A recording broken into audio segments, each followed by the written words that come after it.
पंडित जी गए विवाह पढ़ने, तो पंडित जी बोले मैं तो नहीं जाऊंगा, कर्मनाशा पार करनी है, मैं रेल से आऊंगा। अब रेल से आने में घूम कर आवे तो 2-2.5 घंटे अधिक लगे, और ये नदी पार करती दूसरे गांव में जाना था। समाधान ना मिले तो एक पहलवान था युवक, उसने कहा पंडित जी हम आपका धर्म नष्ट नहीं होने दें, आप हमारे कंधे पे बैठे। ठीक है, पहलवान ने पंडित जी को कंधे पर बिठाया और चला। पर भगवान भी कभी कभी ऐसा व्यंग करते हैं, बीच नदी में पहुंचा और उसका ऐसा बैलेंस बिगड़ा, पांव फिसला के पंडित जी को लिए दिए गिरा नदी।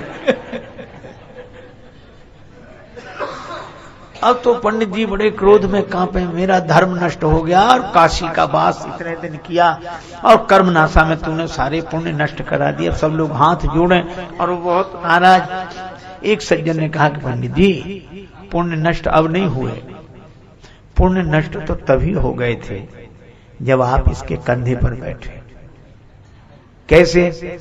इसके तो पुण्य नष्ट हो ही रहे थे, आपके पुण्य बच रहे थे, तो जो दूसरे के पुण्य नष्ट करके अपने पुण्य बचाना चाहे उसके तो पुण्य नष्ट हो ही गए।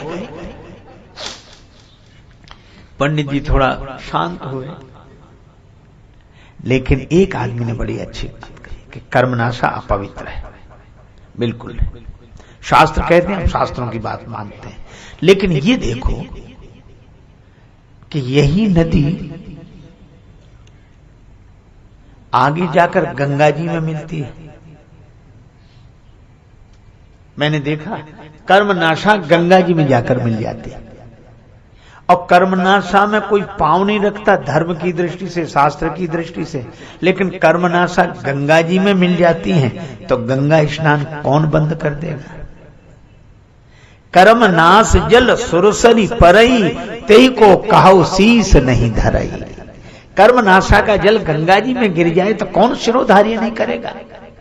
बस यही है, जब तक वो कर्मनाशा है तब तक शास्त्रों का नियम उसके लिए है, और जैसे ही वो गंगा जी में मिल जाती है वैसे ही शास्त्रों का नियम उसके लिए नहीं है। मैं भी आपसे यही कहता हूं, जब हम अपनी वर्ण जाति में रहकर अभिमान रखते हुए उसका पालन करते हैं तो शास्त्रों के नियम पूर्वक चलना चाहिए। लेकिन जिस दिन राम भक्ति जहां सुरसरी धारा, भगवान की भक्ति में हम अपने जीवन को मिला दें, उसी दिन शास्त्रों के नियम हमारे लिए दूसरे हो जाते हैं। पर उसी दिन होते हैं, शास्त्र की मर्यादा है, पर यह शास्त्र से ऊपर, जिसको स्वामी रामानंद जी महाराज वैष्णवाचार्य, उन्होंने बड़ी सुंदर बात कही एक चौपाई में, जाति पाति पूछे नहीं कोई, हरि को भजे सो हरि का होई।